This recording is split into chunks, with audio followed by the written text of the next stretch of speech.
Healthcare services and C2 blood pressure monitoring. What is blood pressure? Blood pressure is the pressure of the blood within the arteries. It is primarily produced by the contraction of heart muscles. It is the pressure that allows the blood to circulate to our body system, to deliver oxygen and other nutrients. Blood pressure is written in systolic blood pressure first, followed by the diastolic blood pressure. For example, 120 is the systolic and 80 is the diastolic. It is read as 120/80.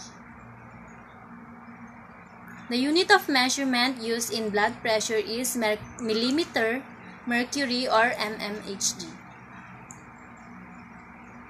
What is systolic and diastolic blood pressure? Systolic blood pressure indicates how much pressure your blood is exerting against the artery wall when heart beats. It is also called the pumping pressure. Diastolic blood pressure indicates how much pressure your blood is exerting against the artery wall when the heart is resting between beats. It is also called the resting pressure. Blood pressure ranges in different categories.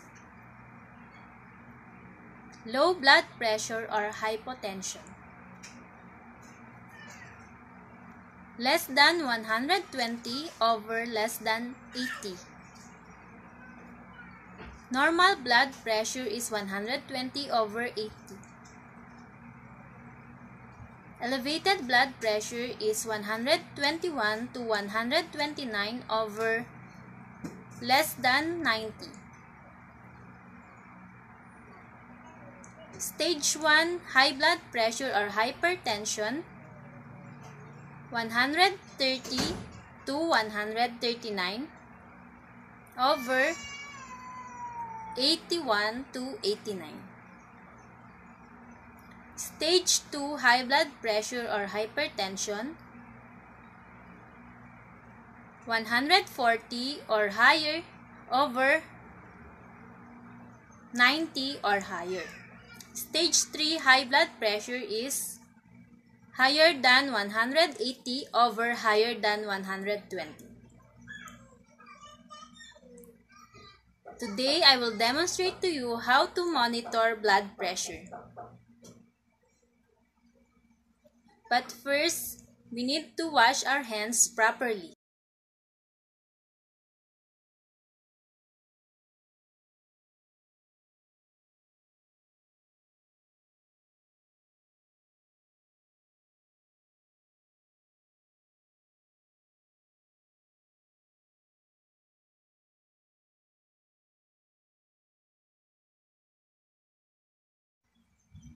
When I'm done with proper hand washing, gather all the materials needed in blood pressure monitoring. And these are the materials needed in blood pressure monitoring. Stethoscope,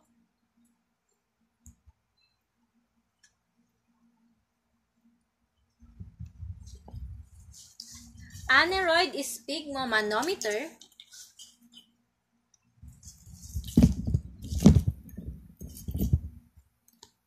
your face mask, container with cotton balls, and your record sheet. And of course, your alcohol or sanitizer.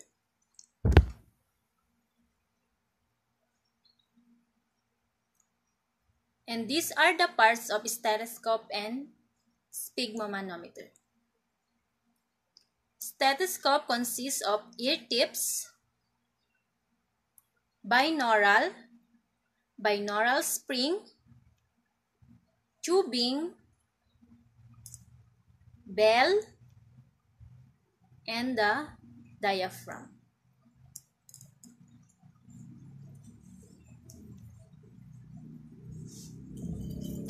Aneroid sphygmomanometer consists of cuff, gauge retainer or holder, artery position indicator level for left and right arm, Velcro fastening, index marking is located here, and the cuff size is located also here. And the range markings on reverse is located here.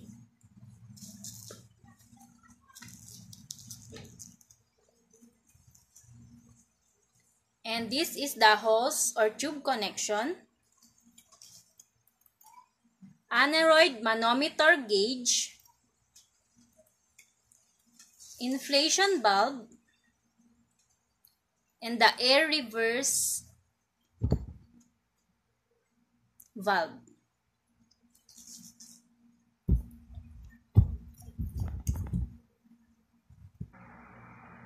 And there are steps and procedures needed in blood pressure monitoring.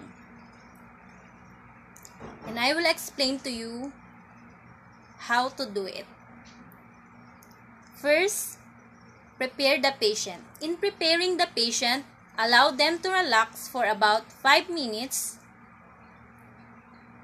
Then the patient should sit upright, their arm position to and level to their heart.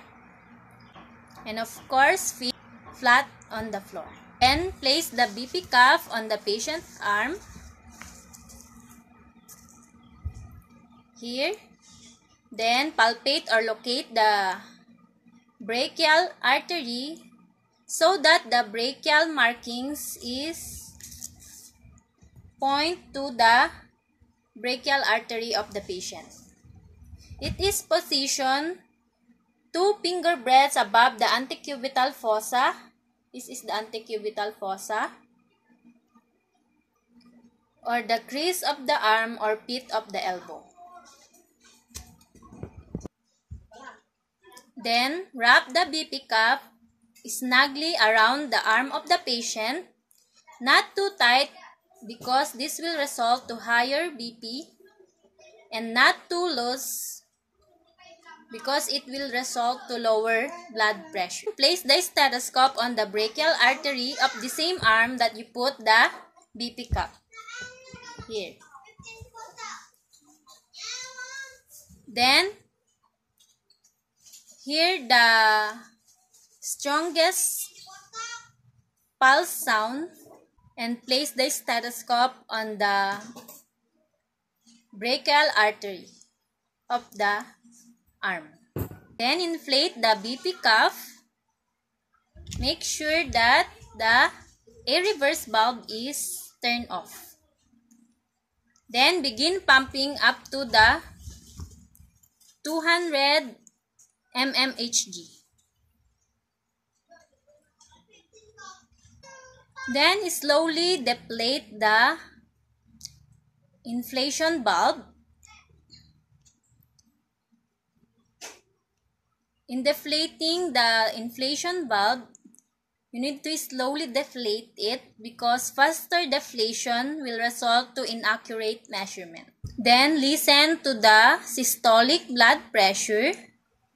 Usually it is the first thump that you hear and you see on the manometer gauge. Then continue to listen and see the diastolic reading of the patient. It is the last sound that you hear and the rhythmic sounds stop. Is the diastolic blood pressure. Then, for accuracy, repeat the process and let the patient relax for about 5 minutes again before proceeding to the second reading. It is necessary to double check the blood pressure reading of the patient, especially when he is experiencing high blood pressure or even if he is hypotensive. Then I will demonstrate the steps and procedure with a patient. Hello, Ma'am Christine Joy Camacho. I'm Hannibal Rabanal, your healthcare staff for today. Then prepare the patient. Place the BP cuff on the patient's arm.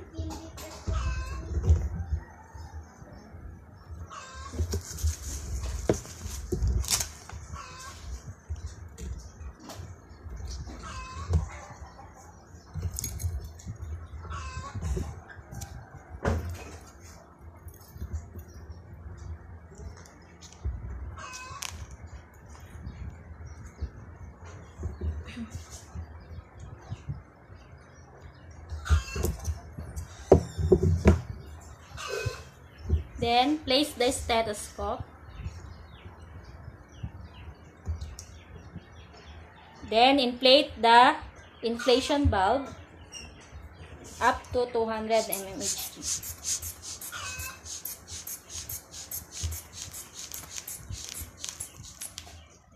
Then slowly deflate.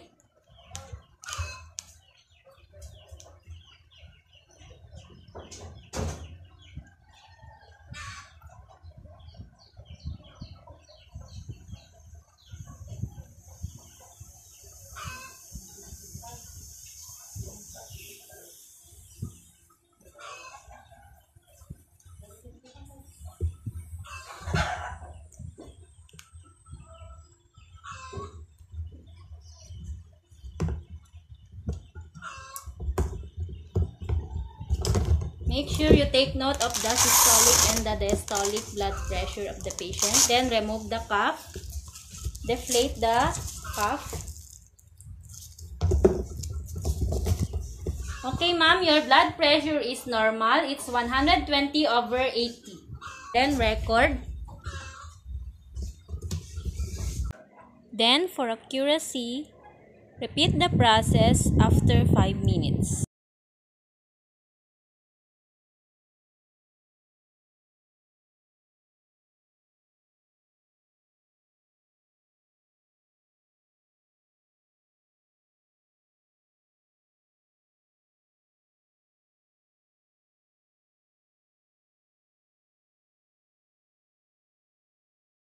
Okay, ma'am, your blood pressure is normal. It's 120/80. Then record again the blood pressure for the second read. Thank you, ma'am, for your cooperation. Then disinfect the materials you use in blood pressure monitoring.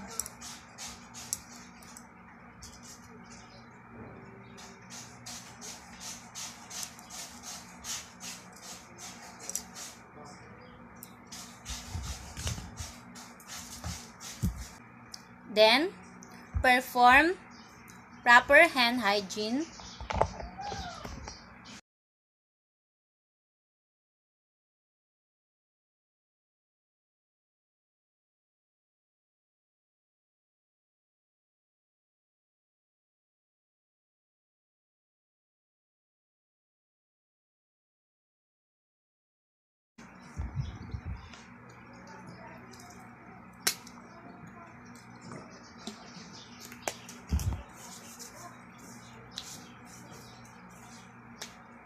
There are lifestyle and home remedies that help you control and prevent high blood pressure even if you're taking medications. First, eat healthy foods.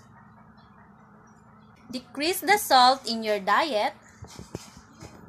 Maintain healthy weight. Increase physical activity. Limit alcohol.